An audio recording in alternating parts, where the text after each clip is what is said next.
নমস্কাৰ বাতৰিলৈ স্বাগতম জনাইছো আপুনি চাই আছে প্ৰাইম টাইম 18 ষ্টুডিঅত মই গীতাশ্ৰী দেশজুৰি কৰোনাৰ সংক্ৰমণ বাঢ়ি আছে আৰু এনে সময়ত কৰোনাৰ সৈতে যুঁজাৰ সবাতোকৈ শক্তিশালী অস্ত্ৰপাতেই হৈছে মাস্ক আপোনালোকক বাৰে বাৰে আহ্বান জনাইছো মাস্ক পিন্ধক নিউজ 18 এ ইয়াকে লৈ মাস্ক পেহনো ইণ্ডিয়া নামেৰে অভিযান আৰম্ভ কৰিছে আপুনি এই পন লওক যে যেতিয়ালৈ কৰোনা থাকে তেতিয়ালৈ আপুনি মাস্ক নুখুলে মাস্ক ভালদৰে পিন্ধক মাস্ক কিন্তু ধেমালি নহয় এতিয়া বিস্তৃত খবৰলৈ আগবাঢ়িম হুনাৰীৰ হাপেখাটি আদৰ্শ চিকিৎসালয়ত এটা চাঞ্চল্যকৰ ঘটনা কোভিড মুক্ত হৈ নিজ গৃহলৈ যোৱাৰ বাটতে ধৰ্ষণৰ বলি হৈছে এগৰাকী মহিলা কোনোমতে ৰক্ষা পৰিছে মহিলাগৰাকীৰ কন্যা 27 মেত সংঘটিত হোৱা ঘটনাটোত হাপেখাটি চিকিৎসালয় কৰ্তৃপক্ষক জগৰীয়া কৰিছে স্থানীয় বিধায়কে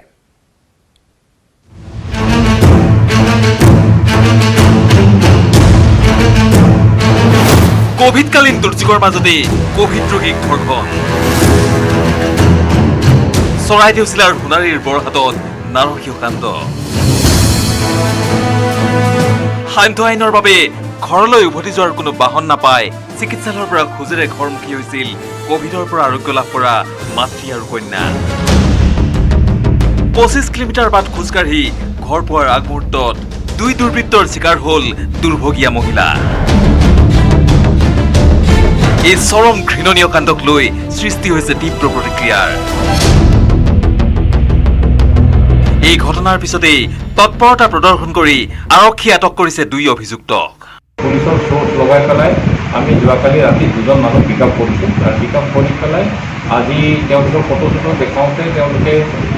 চিনাক্ত কৰিছে মানুহক চিনাক্ত কৰি যে ইণ্টাৰভেশ্যন চলি আছে তেওঁলোকৰ আৰু যেতিয়া চিনাক্ত হৈছে তেওঁলোকক আমি এৰেষ্ট কৰি কোৰ্টলৈ পঠাম আৰু যিখিনি আইনী ব্যৱস্থা আছে সেইখিনি লোৱা যাব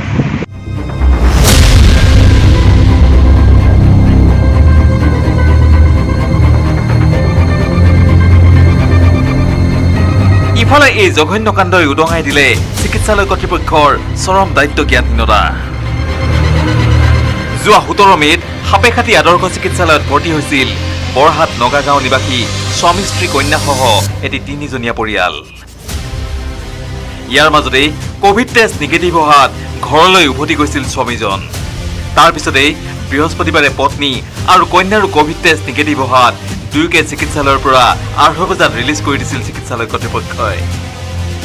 কিন্তু 2 বজাৰ পৰা থকা সান্ধ্য আইনৰ বাবে যান বাহন বন্ধ হৈ পৰাত নিশাটো চিকিৎসালয়ৰ বাৰাণ্ডাতেই পাৰ কৰাৰ অনুমতি বিচাৰি চিকিৎসালয় কৰ্তৃপক্ষক বাৰম্বাৰ অনুৰোধ জনাইছিল মহিলা আৰু যুৱতীগৰাকীয়ে কিন্তু এই আবেদনলৈ কোনো কাণসাৰ নিদিয়াত অসুস্থ দেহাৰে খোজকাঢ়িয়েই নিজ গৃহলৈ যোৱাৰ সিদ্ধান্ত লৈছিল দুয়োগৰাকী মাতৃকন্যাই আৰু ঘৰলৈ মাত্ৰ 4 কিলোমিটাৰ বাকী থকাৰ সময়তে ধুদৰালিৰ জনশূন্য স্থানত মহিলাগৰাকীৰ লগতে যুৱতীগৰাকীক আগচি ধৰে দুই দুৰ্বৃত্তই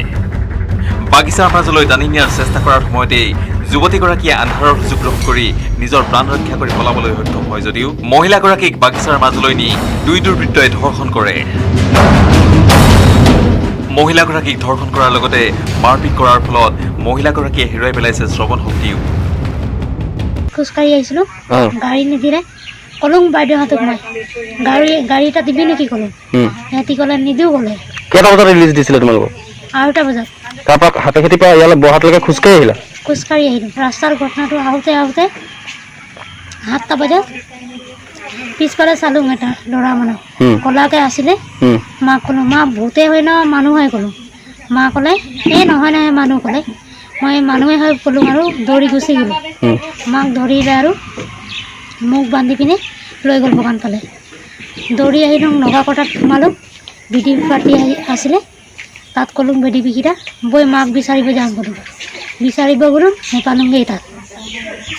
সিহঁতি ক'লে পুলিচক মাতি দিম ক'লে পুলিচক মাতিলে আৰু মাতাৰ পিছত সিহঁতি মাক পালে সমগ্ৰ ঘটনাটো হাপেখাটি আদৰ্শ চিকিৎসালয় কৰ্তৃপক্ষৰ দায়িত্বহীনতাৰ বাবে সংঘটিত হ'বলৈ পালে বুলি অভিযোগ তুলিছে সোণাৰীৰ বিধায়ক ধৰ্মেশ্বৰ কোঁৱৰে আমাৰ স্বাস্থ্য বিভাগে অলপ গাফিলতি কৰা যেন অনুমান হৈছে যিহেতু স্বাস্থ্য বিভাগৰ যিজন ডক্টৰৰ দায়িত্বত আছে তেখেতসকলে কি পৰিস্থিতিত তেওঁলোকক এই ধৰণে পঠিয়াই দিলে সেইটো আমি অলপ চিন্তা কৰিব লাগিব বিবেচনা কৰিব লাগিব সোণাৰীৰ পৰা Hansing Konwar news 18 Assam north east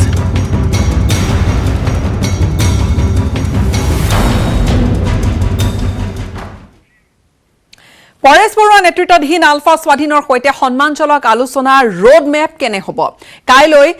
দেওবাৰৰ পৰা দিল্লীত বাহৰ পাতি থকা মুখ্যমন্ত্ৰী ডক্টৰ হিমন্ত বিশ্ব শৰ্মাই আলোচনা কৰিব প্ৰধানমন্ত্ৰী আৰু গৃহমন্ত্ৰীৰ সৈতে আলোচনা কৰি ৰাজ্যৰ 4 দশক পুৰণি সমস্যাৰ আশু সমাধা কৰাৰ বাবে কচৰত কৰিব মুখ্যমন্ত্ৰী ডক্টৰ হিমন্ত বিশ্ব শৰ্মাই মুখ্যমন্ত্ৰী হিচাপে দায়িত্বভাৰ গ্ৰহণ কৰাৰ পিছত প্ৰথমবাৰলৈ দেশৰ ৰাজধানী দিল্লীলৈ গৈছে ডক্টৰ হিমন্ত বিশ্ব শৰ্মা দেওবাৰে বিয়লি দিল্লীত উপস্থিত হোৱা মুখ্যমন্ত্ৰী ডক্টৰ শৰ্মাই সৌজন্যমূলকভাৱে ৰাষ্ট্ৰপতি উপৰাষ্ট্ৰপতিৰ লগতে প্ৰধানমন্ত্ৰী গৃহমন্ত্ৰীকো সাক্ষাৎ কৰাৰ কথা দেওবাৰে বিয়লি বিজেপিৰ ৰাষ্ট্ৰীয় সভাপতি জেপি নাড্ডাকো সাক্ষাৎ কৰে মুখ্যমন্ত্ৰীয়ে মঙলবাৰ পৰ্যন্ত দিল্লীত থাকিবলগীয়া মুখ্যমন্ত্ৰীয়ে প্ৰধানমন্ত্ৰী নৰেন্দ্ৰ মোদীক সাক্ষাৎ কৰিব আৰু পৃথককৈ গৃহমন্ত্ৰী অমিত শ্বাহক সাক্ষাৎ কৰিব এই সাক্ষাৎকালতেই পৰেশ বৰুৱা নেতৃত্বাধীন আলফা স্বাধীনে একপক্ষীয়ভাৱে কৰা যুদ্ধবিৰতিৰ প্ৰসংগত প্ৰধানমন্ত্ৰী মোদী আৰু গৃহমন্ত্ৰী শ্বাহৰে আলোচনা কৰিব ইফালে নিউজ 18ৰ হাতত আহি পৰা এক্সক্লুচিভ তথ্য মতে পৰেশ বৰুৱা নেতৃত্বাধীন আলফা স্বাধীনক আলোচনাৰ মেজত সন্মানজনকভাৱে আনিবলৈ ইতিমধ্যে মুখ্যমন্ত্ৰী ডক্টৰ শৰ্মাই নিজাববীয়াকৈ এক ৰোড মেপ প্ৰস্তুত কৰিছে এই ৰোড মেপৰ ভিত্তিতেই আলোচনাৰ দুৱাৰ মুকলি কৰিবলৈ প্ৰধানমন্ত্ৰী আৰু গৃহমন্ত্ৰীৰ সৈতে আলোচনা কৰি সিদ্ধান্ত ল'ব ইপিনে আন্তঃৰাষ্ট্ৰীয় মানৱ অধিকাৰ পৰিষদে পৰেশ বৰুৱাক লৈ আলোচনাৰ বাবে আহ্বান জনোৱাৰ ক্ষেত্ৰতো চৰ্চা চলি আছে আন্তঃৰাষ্ট্ৰীয় মানৱাধিকাৰ পৰিষদে প্ৰয়োজনত আলোচনাৰ মধ্যস্থতাকাৰী হ'বলৈও সাজু বুলি সদৰি কৰিছে অৱশ্যে সমগ্ৰ বিষয়টো এতিয়া দিল্লীৰ ওপৰত নিৰ্ভৰ কৰিছে বিজু কুমাৰ ডেকাৰ report news 18 Assam north east panchayat আৰু গ্ৰামোন্নয়ন বিভাগৰ ৩,২৮৭টা পদত হ'ব নিযুক্তি সংবাদমেলত এই ঘোষণা কৰিছে পঞ্চায়ত আৰু গ্ৰামোন্নয়ন দপ্তৰৰ মন্ত্ৰী ৰঞ্জিত কুমাৰ দাসে গ্ৰামাঞ্চলত আনহাতে কৰোনাৰ সৈতে যুঁজ দিবৰ বাবে পঞ্চায়তে কৰা হ'ব ৱাৰ ৰুম গঠন কৰা হৈছে টাস্ক ফ'ৰ্চ ৱাৰ ৰুম গঢ়িছে পঞ্চায়ত আৰু গ্ৰামোন্নয়ন বিভাগে গঢ়ি তুলিছে টাস্ক ফ'ৰ্চ লক্ষ্য কোভিড-মুক্ত গাঁও পঞ্চায়ত গঠনৰ কোভিড-19 ভয়াৱহ ৰূপ ধাৰণ কৰাৰ সময়তেই কোভিড প্ৰতিৰোধৰ বাবে ইতিবাচক পদক্ষেপ লৈছে ৰাজ্যৰ পঞ্চায়ত আৰু গ্ৰামোন্নয়ন বিভাগে বিভাগটোৱে আৰম্ভ কৰা গণ আন্দোলনত অংশ লৈছে 3 গৰাকী মন্ত্ৰী 2 গৰাকী সাংসদ আৰু 40 গৰাকী বিধায়কে বিভাগীয় মন্ত্ৰী ৰঞ্জিত কুমাৰ দাসৰ দাবী কোভিড বিৰোধী আন্দোলনৰ বাবে ৰাজ্যত বৰ্তমান আছে 173খন কোভিড-মুক্ত গাঁও পঞ্চায়ত আৰু 131খন VCDC আমাৰ অসমৰ গ্ৰাম্যাঞ্চলত আমাৰ 304খন পঞ্চায়ত কোভিড ফ্ৰী আমি পঞ্চায়ত পাইছোঁ তাত ইতিমধ্যে প্ৰাদুৰ্ভাৱ হোৱা নাই বা কোভিডৰ কোনো লক্ষণ আমি দেখা নাই হাইলাকান্দিত এটা VCDCত এতিয়ালৈ কোনো কোভিডৰ কোনো তাত পেচেণ্ট পোৱা নাই সংবাদমেলখনত মন্ত্ৰী ৰঞ্জিত দাসে লগতে ক'লে কোভিড-19 প্ৰতিৰোধৰ বাবে গঢ়ি তোলা ৱাৰ ৰুম আৰু টাস্ক ফ'ৰ্চৰ কথাও ইফালে বিভাগটোত খালী থকা পদসমূহো পূৰণ কৰাৰ আশ্বাস দিলে মন্ত্ৰীগৰাকীয়ে পঞ্চায়তত থাৰ্ড গ্ৰেডত আমাৰ 1004টা আমাৰ ইতিমধ্যে পোষ্ট আমাৰ আছে আৰু তাৰ উপৰিও আমি 1300 কণ্টেক্সুৱেল তাৰমানে সৰ্বমুঠ আমাৰ 2304টা আমি চাকৰি দিয়াৰ কাৰণে আৰু ফ'ৰ্থ গ্ৰেড আছে 350 এইখিনিক আমি যি আমাৰ যি 1 লাখৰ যি সংস্থাপন দিয়াৰ ব্যৱস্থা কৰা হ'ব সেই 1 লাখৰ ভিতৰতে অন্তৰ্ভুক্ত আমি কৰি ৰাখিছোঁ ইফালে শ্বহীদ কুশল কোঁৱৰ বৃদ্ধ পেঞ্চন আঁচনি আৰু ইন্দিৰা মিৰি সাৰ্বজনীন বিধৱা পেঞ্চন আঁচনিৰ প্ৰায় 15 লাখতকৈ অধিক হিতাধিকাৰীক লৈও গুৰুত্বপূৰ্ণ ঘোষণা কৰিলে মন্ত্ৰী ৰঞ্জিত দাসে প্ৰতি মাহৰ 10 তাৰিখৰ ভিতৰত পাব আঁচনিৰ ধন আঁচনি দুখনৰ লাভালাভ ল'বলৈও সকলো যোগ্য লোকক আহ্বান জনালে ৰঞ্জিত দাসে শ্বহীদ কুশল কোঁৱৰ সাৰ্বজনীন বৃদ্ধ পেঞ্চন আঁচনি আৰু আমাৰ বিশেষকৈ ইন্দিৰা মিৰি সাৰ্বজনীন বিধৱা পেঞ্চন আঁচনিৰ যি টকা আগতে চিলিঙৰ বাবে মানুহে ৰখিবলগীয়া হৈছিলে নিয়মিতভাৱে আৰু সোনকালে যেনে টকাটো পোৱা যায় তাৰ কাৰণে ইতিমধ্যে আমাৰ মাননীয় মুখ্যমন্ত্ৰী হিমন্ত বিশ্ব শৰ্মা ডাঙৰীয়াৰ অধ্যক্ষতাত অলপতে কেবিনেটত যি সিদ্ধান্ত ল'লে যে 10 তাৰিখে তেওঁলোকৰ পেঞ্চন পোৱাটো আমি নিশ্চিত কৰিছোঁ পঞ্চায়ত আৰু গ্ৰামোন্নয়ন বিভাগে এতিয়া নামি পৰিছে মহামাৰী কৰোনা বিৰোধী যুঁজত কেমেৰা পাৰ্চন সঞ্জয় বৰাৰ সহযোগত Raju Baruah news 18 Assam north east ধুনীয়াকৈ এটা ফাইট দিব পাৰিছোঁ পাব্লিক হেল্থ।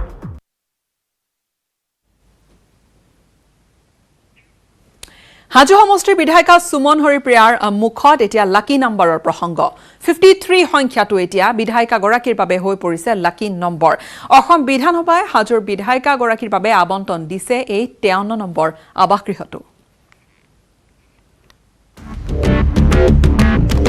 হাজোৰ বিধায়িকা সুমন হৰিপ্ৰিয়াৰ লাকি নম্বৰ 53। পিছে 53 নম্বৰটো কিয় সৌভাগ্যশালী বিধায়িকা সুমনৰ বাবে? সুমন হৰিপ্ৰিয়াৰ লাকি নম্বৰ 53 হোৱাৰ আঁৰত আছে এই বিধায়ক আৱাসটো, কিয়নো এই বিধায়ক আৱাসটোৰ নম্বৰ 53। পূৰ্বে এই ঘৰটোৰ বাসিন্দা আছিল বৃন্দাবন গোস্বামী। বৃন্দাবন গোস্বামীৰ প্ৰাৰ্থিত্ব নিৰ্বাচনৰ পূৰ্বে বাতিল হোৱাৰ পিছত ঘৰটোৰ সন্মুখত শিৱসাগৰৰ বিধায়ক অখিল গগৈৰ সমৰ্থকে আঁৰি দিছিল অখিল গগৈৰ নামফলক। কিন্তু বিভাগীয় কৰ্তৃপক্ষই 53 নম্বৰ আৱাসগৃহটো বিধায়িকা সুমন হৰিপ্ৰিয়াৰ নামত আবণ্টন দিয়ে আৰু তাৰ পিছতেই 53 সংখ্যাটোক সৌভাগ্যশালী আখ্যা দিছে সুমন হৰিপ্ৰিয়াই। বিধায়িকা সুমন হৰিপ্ৰিয়াই জনায়, প্ৰাক্তন সাংসদ তথা মাতৃ বিজয়া চক্ৰৱৰ্তীকো ৰাজ্যসভাৰ সাংসদ হোৱাৰ সময়ত নতুন দিল্লীত আবণ্টন দিয়া গৃহটোৰ নম্বৰ আছিল 53। মই সুখী হৈছোঁ যে মোক 53 নম্বৰ আৱাসগৃহটো মোক এলট কৰা হৈছে আৰু ভাল লাগিছে দিয়াৰ কাৰণে, এলট কৰাৰ কাৰণে। কাৰণ ৰাজ্যসভাৰ সাংসদ হোৱা বিজয়া চক্ৰৱৰ্তী বাইদেউৰ কিন্তু সেই মুহূৰ্তত বহুত নাম কৰিছিলে, গতিকে 53 নম্বৰটো একো বেয়া নম্বৰ নহয়। আৰু যিহেতু বৃন্দাবন গোস্বামীৰ নিচিনা ইমান বিখ্যাত আমাৰ অসম গণ পৰিষদৰ নেতাও ইয়াতে থাকি গৈছে, গতিকে পাই পেলাই ভালেই লাগিছে। ৰাইজৰ কাম কৰিবৰ কাৰণে আহিছোঁ, যদি ভাল কাম হয় লাকি নম্বৰ হ'ব। হাজোৰ পৰা Dhiraj Das, news 18 Assam north East. খবৰধাৰা আমি অব্যাহত ৰাখিম, সময় এটা চমু বাণিজ্যিক বিৰতিৰ। মই ব্যৱহাৰ কৰোঁ আটাইতকৈ সবল আৰু সতেজ cement, Surya cement. Surya cement, অটুট ঘৰ, অটুট Assam.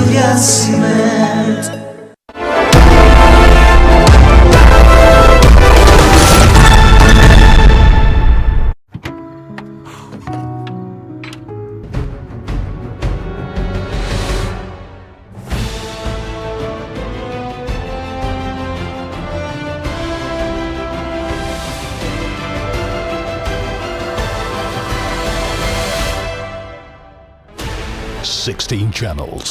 15 languages, 26 states, 1,200 plus reporters, 66.9 crore viewers. India's largest news network, News 18 Network.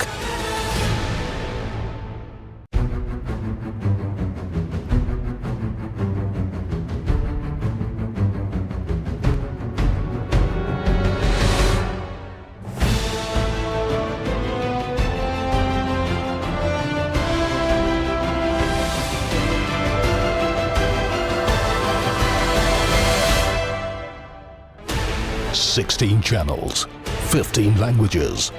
26 states, 1,200 plus reporters, 66.9 crore viewers. India's largest news network,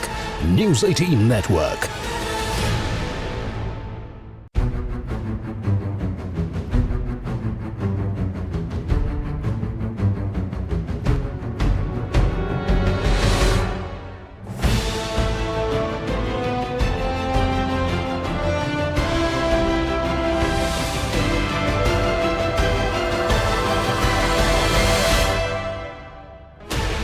Sixteen channels, 15 languages, 26 states, 1,200 plus reporters, 66.9 crore viewers. India's largest news network, News 18 Network.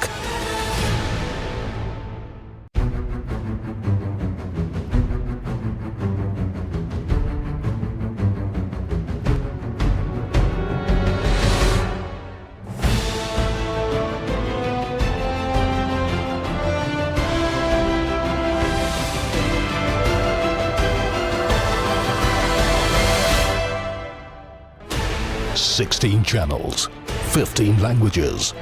26 states, 1,200 plus reporters, 66.9 crore viewers. India's largest news network, News 18 Network.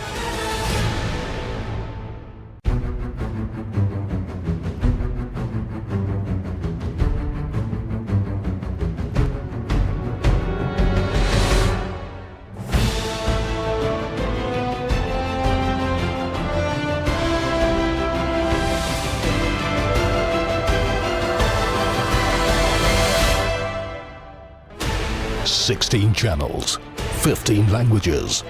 26 states, 1,200 plus reporters, 66.9 crore viewers. India's largest news network, News 18 Network.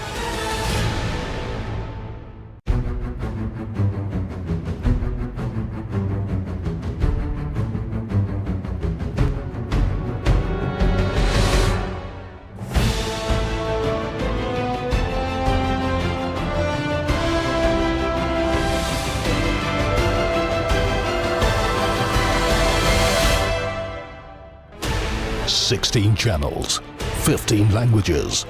26 states, 1,200 plus reporters, 66.9 crore viewers. India's largest news network, News 18 Network.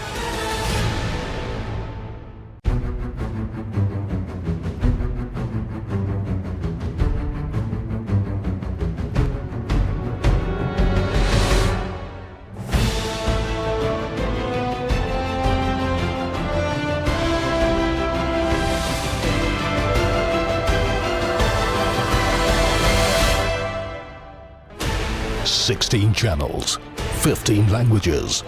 26 states, 1,200 plus reporters, 66.9 crore viewers. India's largest news network, News 18 Network.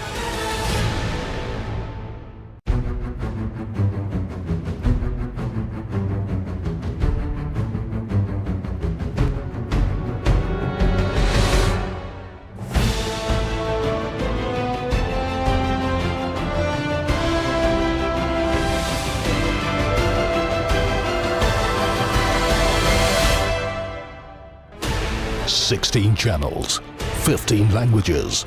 26 states, 1,200 plus reporters, 66.9 crore viewers. India's largest news network, News 18 Network.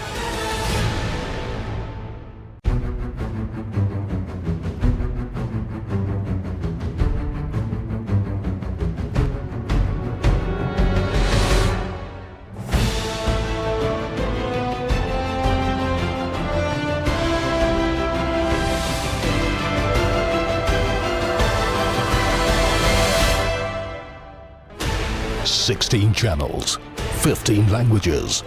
26 states, 1,200 plus reporters, 66. স্বাগতম জনাইছো অৰুণাচল প্ৰদেশৰ ৰাজধানী ইটানগৰত এটা ভয়ংকৰ দৃশ্য ভূমিস্খলনৰ এটা ভয়ংকৰ দৃশ্য এই মুহূৰ্তত কিছু শিহৰণকাৰী দৃশ্য আপোনালোকক দেখুৱাবলৈ লৈছো 415 নম্বৰ ৰাষ্ট্ৰীয় ঘাইপথৰ কাষত কি ধৰণে ভূমিস্খলন হৈছে সেয়া চাওক খহি পৰিছে পথৰ কাষৰ এটা বৃহৎ অংশ ভূমিস্খলনৰ সময়ত অব্যাহত আছিল প্ৰবল বৃষ্টিপাত বৰষুণৰ ফলত তাত এই ধৰণৰ এটা দৃশ্য দেখা গৈছে ভূমিস্খলনক লৈ দীৰ্ঘ সময় এটা আতংক বিৰাজ কৰি আছিল অঞ্চলবাসীৰ মাজত আৰু এতিয়াও তাত যিসকল লোক আছে তেওঁলোকৰ মনত এতিয়া ভয় সংখ্যা আতৰা নাই এতিয়াও তেওঁলোক সংকাত আছে এতিয়া ভয়ত আছে তেওঁলোক এই দৃশ্য পুনৰবাৰ আপোনালোকক দেখুৱাইছো এক্সক্লুসিভ দৃশ্য এটা কেৱল নিউজ 18 ৰ হাতত আৰু এই অৰুণাচল প্ৰদেশৰ ৰাজধানী চহৰ ইটানগৰৰ দৃশ্য এই ইটানগৰত এই ভয়ংকৰ ভূমিস্খলন নেৰানেপেৰা বৰষুণ হৈ আছে যথেষ্ট প্ৰবল বৃষ্টিপাতৰ ফলতে 415 নম্বৰ ৰাষ্ট্ৰীয় ঘাইপথৰ কাষত এই ভূমিস্খলনৰ ঘটনা সংঘটিত হোৱাৰ সন্দেহ কৰা হৈছে আৰু বৰষুণ যথেষ্ট হৈ আছিল তাৰ মাজতে খহি পৰিল পথৰ কাষৰ এই বৃহৎ অংশ ভূমিস্খলনৰ সময়ত অব্যাহত আছিল প্ৰবল বৃষ্টিপাত ইতিমধ্যে কৈছো আৰু ভূমিস্খলনক লৈ এটা দীৰ্ঘ সময় ধৰি এটা আতংকময় পৰিৱেশে বিৰাজ কৰি থাকে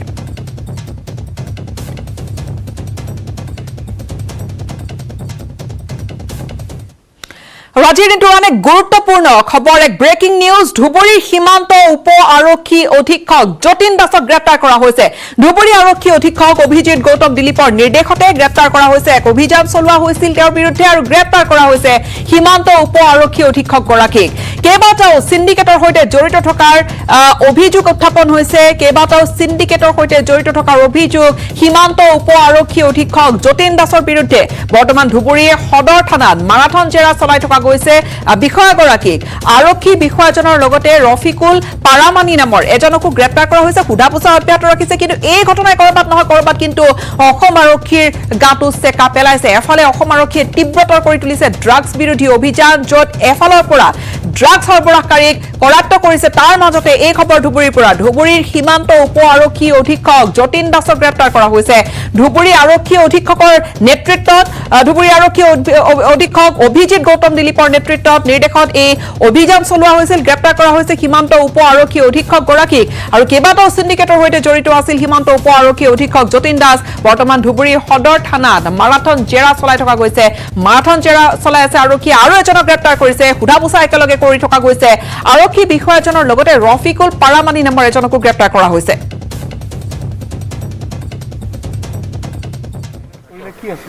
যোৱাকালি আমি এটা ক্ৰেডিবল ইনফৰ্মেশ্যন পাইছোঁ কি আমাৰ যি ইয়াত DYSP বৰ্ডাৰ হিচাপে চাৰ্ভ কৰে যতীন দাস, তেওঁৰ ক্ৰিমিনেল এলিমেণ্ট লগত ঘনিষ্ঠ সম্পৰ্ক আছে। এই কাৰণে আমি যোৱাকালি ৰাতি ডিষ্ট্ৰিক্টত বিভিন্ন জেগাত ৰেড কৰিছোঁ আৰু ৰেড কৰাৰ পিছত আমি কিছুমান জেগাত আনএকাউণ্টেড কেছ পাইছোঁ। মই কৈ আছোঁ আৰু এটা তেখেতৰ লগত মানুহ আছে ৰফিকুল পাৰমানিক আলিয়াছ OP। তো তেখেতৰ ঘৰত আমি পাইছোঁ 4,21,000 আৰু যতীন দাস যি আছে তেখেতৰ ঘৰত পাইছোঁ আমি 57,000 আৰু আমি আৰু কিবা এভিডেন্স পাইছোঁ, credible evidence. So' based on the credible evidence আমি এটা কেছ ৰেজিষ্টাৰ কৰিছোঁ। কেছ নম্বৰ আছে Dhubri PS case number 881/21 under section 120B/409 IPC read with section 7A12 of prevention of corruption act. তো এই কেছ মতে আমি যি DYSP বৰ্ডাৰ আছে যতীন দাস আমি এৰেষ্ট কৰিছোঁ আৰু তেখেতৰ লগত এজেণ্ট হিচাপে যি কাম কৰে ৰফিকুল পাৰমানিক আলিয়াছ OP, এইটো আমি এৰেষ্ট কৰিছোঁ আৰু এইটো কালি কোৰ্টত প্ৰডিউচ হ'ব আৰু এইটো তদন্ত যি আছে চলি আছে। কিবা টেপ ৰেকৰ্ডিং পাইছিল নেকি? যিখিনি এভিডেন্স আছে আমাৰ ক্ৰেডিবল এভিডেন্স আছে, এতিয়ালৈকে আমি ডিছক্ল'জ কৰিব নোৱাৰোঁ, কিন্তু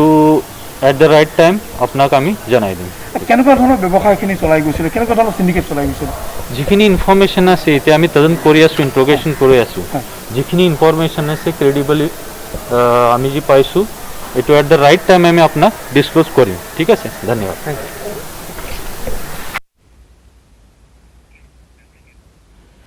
চতিয়াত কোভিডৰ গণসংক্ৰমণৰ ঘটনা। এখন বিবাহ অনুষ্ঠানৰ পৰা কৰোনাৰ গণসংক্ৰমণ ঘটাৰ সন্দেহ কৰা হৈছে আৰু চতিয়াৰ গোসাই চাপৰিৰ ঘটনা। গোসাই চাপৰিত কৰোনাৰ দ্ৰুত সংক্ৰমণ বিয়পি পৰিছে। বিগত 2টা দিনত গাঁওখনত আক্ৰান্ত হৈছে 80 গৰাকীকৈ লোক। গাঁওখনত সম্পন্ন হৈছিল আচলতে এখন দুখন নহয় 3খনকৈ বিয়া আৰু এই বিয়াৰ পৰাই এই ঘটনা সংঘটিত হোৱাৰ সন্দেহ কৰা হৈছে।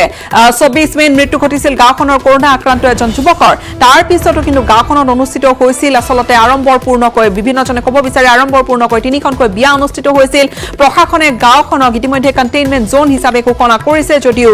এতিয়াও সজাগ হোৱা নাই একাংশ লোক, যি চিন্তাৰ কাৰণ হৈ পৰিছে আন বহুতৰে বাবে। কাৰণ স্বাস্থ্য বিভাগৰ লোকৰ ভাষ্য অনুসৰি এতিয়াও কোভিড পৰীক্ষাৰ বাবে আগ্ৰহীয়েই নহয় গাঁওখনৰ আন বহুতো লোক। কণ্টেইনমেণ্ট জোন হিচাপে অহা যোৱা বন্ধ কৰা গাঁওখনৰ প্ৰৱেশ পথত আৰক্ষীয়ে আনকি পহৰা দি থকাৰ পাছতো একাংশই ব্যৱহাৰ কৰে উপপথ আৰু সেই উপপথেৰে অহা যোৱা কৰা অব্যাহত ৰাখিছে। ইপিনে চতিয়া চৰাইজনীয়া নামৰ গাঁওখনতো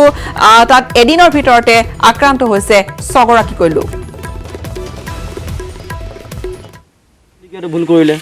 জানি শুনি ভুল আৰু কি ছাৰ, এতিয়া মোৰ বাইকটো সোমাই যোৱাৰ পিছত মই অকলে উঠাব নোৱাৰিলোঁ। আপুনি পলাই গৈছে, তাৰ পৰা পলাইছে? পলাই যোৱা নাই ছাৰ, পলাই গ'লে আৰু আপোনালোকৰ ওচৰত মই তেনেকৈ পলাই যাম। আপোনালোকৰ লগত মই কথাও পাতিলোঁ, হয়নে নহয় কওকচোন? সেইটো কৰিব নালাগে নহয়। মই ৰিটাৰ্ণ গৈ আছোঁ আকৌ ঘৰ, এইফালেদি গৈ এনেই ইফালেদি উঠি যাম বুলি ভাবিছোঁ। এতিয়া আৰু সেইটো আপোনালোকে আৰু মানুহজনে মানে কি কৰিলে, এইটো ৰাস্তাও নহয়, ঠিক ডাউনত নমাই দিলে, নমাই পি খালৰ দি সোমাই বাঁহৰ তলেদি গৈ পেলাই তোমাৰ বোকাবিল যোৱাৰ ধান্দা কৰিছিলে। যিমান পাৰোঁ আমি চেষ্টা কৰিছোঁ সংক্ৰমণটো ৰোধ কৰিবৰ কাৰণে, আৰু তেওঁলোকৰ মাজত যিটো সজাগতাৰ অভাৱৰ ফলতে এইবিলাক ঘটিছে বুলি ভাবিছোঁ। কাৰণ মাস্কৰ তেওঁলোকৰ ব্যৱস্থা নাই, কোনো মাস্ক নিপিন্ধে, হলি গলি মানুহৰ অত্যন্ত বেছি, বাটত বহি তাচ খেলি থকাও দেখা পাওঁ, জুমা জুমি হৈ থকা ইঘৰ সিঘৰ অহা যোৱা আছে, আৰু এইবিলাক কাৰণতে গণসংক্ৰমণটো বাঢ়িছে। বিয়া হৈছে, বিয়াৰ পৰা বিয়াটো 3টা বিয়া হৈছে, এটাই নহয় 3টা বিয়া হৈছে। বিয়াৰ পৰাই হৈছে নেকি আমিতো ইমান নাজানো, আগতো কৰোণা হোৱা নাছিল। জানুৱাৰীত নিযুক্তি দিয়া শিক্ষকৰ দৰমহা মুকলি ব্ৰেকিং নিউজ এই মুহূৰ্তত পুনৰ জনাইছো জানুৱাৰীত নিযুক্তি দিয়া শিক্ষকৰ দৰমহা মুকলি হৈছে প্ৰাথমিক বিদ্যালয়ৰ 4242 গৰাকী শিক্ষকৰ দৰমহা মুকলি কৰা হৈছে লগতে উচ্চ প্ৰাথমিক বিদ্যালয়ৰ 6852 গৰাকী শিক্ষকৰ দৰমহা মুকলি কৰা হৈছে বিত্ত বিভাগে মুকলি কৰি দিছে দৰমহা ব্ৰেকিং নিউজ এই মুহূৰ্তত নিশ্চয় এটা ভাল খবৰ জানুৱাৰী মাহত নিযুক্তি লাভ কৰা শিক্ষকৰ দৰমহা মুকলি হৈছে জানুৱাৰীত নিযুক্তি দিয়া শিক্ষকসকল প্ৰাথমিক বিদ্যালয়ৰ 4243 গৰাকী শিক্ষকৰ লগতে উচ্চ প্ৰাথমিক বিদ্যালয়ৰ 6852 গৰাকী শিক্ষকৰ দৰমহা মুকলি কৰা হৈছে বিত্ত বিভাগে মুকলি কৰি দিছে দৰমহা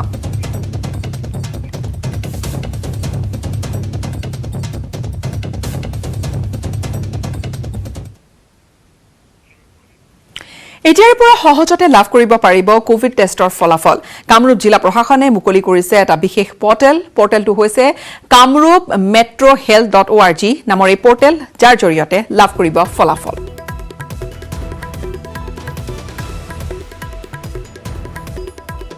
লাভ কৰিব পাৰিব কোভিডৰ ফলাফল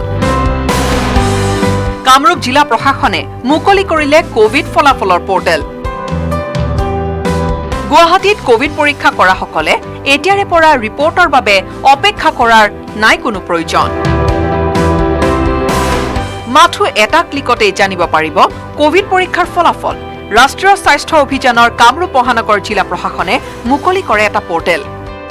কামৰূপ মেট্ৰ health.org নামৰ এই পৰ্টেলটোৰ জৰিয়তে পৰীক্ষা কৰা লোকজনে লাভ কৰিব পাৰিব ৰিপৰ্ট ইয়াৰ বাবে মাথো প্ৰয়োজন হ'ব SRF বা পঞ্জীয়ন কৰোতে ব্যৱহাৰ কৰা মোবাইল নম্বৰ আমি কিছুমান কমপ্লেইন পাই আছিলোঁ যে আমাৰ যিবোৰ RT-PCR টেষ্ট কৰাৰ পিছত তেওঁলোকে সময়মতে ৰিজাল্টটো নাপায় বা কিছুমানে ৰিজাল্টটো ক'ত পাব লাগে সেইটো বিষয়ে তেওঁলোকে নাজানে তাৰ কাৰণে আমি কি কৰিলোঁ আমি আমাৰ কামৰূপ মেট্ৰত যিখিনি টেষ্ট কৰে বা আমাৰ কামৰূপ মেট্ৰৰ যিখিনি লাইন লিষ্টিং হয় RT-PCR ৰিপৰ্টৰ তো সেইখিনি আমি যদি ৰিজাল্ট চাব লাগে তেতিয়াহ'লে আমি এটা কামৰূপ মেট্ৰ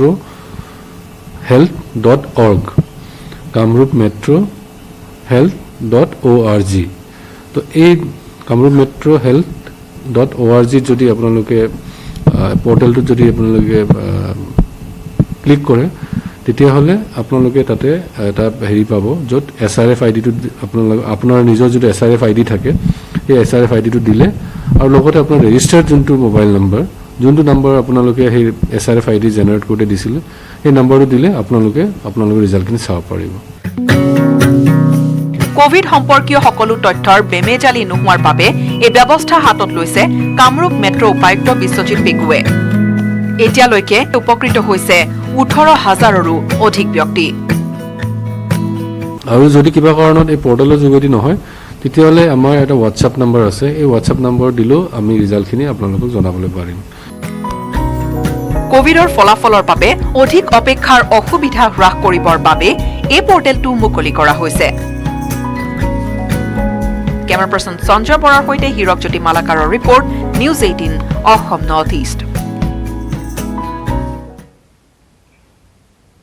বিদ্যায়তনিক দিশৰ উপৰিও এখন মহাবিদ্যালয়ৰ শিক্ষক সমাজে সামাজিক দায়বদ্ধতাৰ দিশত কি কৰিব পাৰে তাৰ নিদৰ্শন দাঙি ধৰিছে নগাঁৱত আনন্দৰাম ঢেকিয়াল ফুকন মহাবিদ্যালয়খনে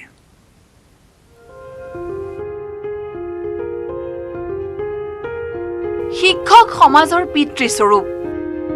শিক্ষকে সমাজৰ বাবে কৰিব পাৰে বহু আদৰ্শনীয় কাম আৰু সেয়াই যেন কৰি দেখুৱাইছে নগাঁৱৰ আনন্দৰাম ঢেকিয়াল ফুকন মহাবিদ্যালয়ৰ অধ্যক্ষ তথা শিক্ষক সমাজে এয়া নগাঁৱৰ আনন্দৰাম ঢেকিয়াল ফুকন মহাবিদ্যালয়ৰ কোভিড কেয়াৰ চেণ্টাৰ 110 গৰাকী মহিলা আৰু 14টি শিশু থাকিব পৰা এই কোভিড কেয়াৰ চেণ্টাৰৰ সকলো দিশ পৰ্যবেক্ষণ কৰে মহাবিদ্যালয়খনৰ অধ্যক্ষ ডক্টৰ সুৰজিৎ ভাগৱতীৰ লগতে শিক্ষক তথা কৰ্মচাৰীসকলে কোভিড ৰোগীৰ মনোবল বৃদ্ধিৰ বাবে নিতৌ নাম কীৰ্তন নৃত্য গীতৰ লগতে যোগাসনৰ ব্যৱস্থা কৰিছে মহাবিদ্যালয় কৰ্তৃপক্ষই যাৰ পৰিপ্ৰেক্ষিতত ইয়াত থকা কোভিড ৰোগীসকলৰ মনোবল যথেষ্ট দৃঢ় হোৱা দেখা গৈছে আনকি 100 বছৰীয়া বৃদ্ধাও এই কোভিড কেয়াৰ চেণ্টাৰৰ পৰা সুস্থ হৈ হাঁহিমুখে উভতিছে ঘৰলৈ সকলোৱে চিকিৎসা কৰিলেও ভাল হ'ব সাদিন থাকিলোঁ ৰাতিপুৱা 7টাতে উঠি মেলি সাতটাতে উঠোঁ ৰাতিপুৱা আকৌ চাহ বিস্কুট দিয়ে আকৌ পাছত ৰুটি ভাজি দিয়ে সেই মাছ মাংস চব পনীৰ চনীৰ চব দিছে আনহাতে বিদ্যায়তনিক দিশৰ উপৰিও সমাজৰ বাবে সেৱা আগবঢ়াব বিচৰা মহাবিদ্যালয়খনৰ অধ্যক্ষ ডক্টৰ সুৰজিৎ ভাগৱতীয়ে প্ৰতিদিনেই পুৱা 8 বজাৰ পৰা সন্ধ্যা 8 বজালৈ কোভিড ৰোগীৰ সৈতে সময় পাৰ কৰি আনন্দ অনুভৱ কৰে বুলিও নিউজ 18ৰ সন্মুখত ব্যক্ত কৰে এই কোভিড কেয়াৰ চেণ্টাৰ নিৰ্মাণৰ আঁৰত থকা ব্যক্তি নগাঁও সদৰ সমষ্টিৰ বিধায়ক ৰূপক শৰ্মা জিলা উপায়ুক্ত কবিতা পদ্মনাভন আৰু স্বাস্থ্য মন্ত্ৰী কেশৱ মহন্তকো তেওঁ ধন্যবাদ জ্ঞাপন কৰে উল্লেখযোগ্য যে চাফ চিকুণ পৰিৱেশ সুষম খাদ্যৰ লগতে সকলো সা সুবিধা উপলব্ধ এই কোভিড কেয়াৰ চেণ্টাৰত বৰ্তমান ৮৬ গৰাকী ৰোগীক চিকিৎসা প্ৰদান কৰি থকা হৈছে নগাঁৱৰ পৰা Nilotpal Bora news 18 Assam north east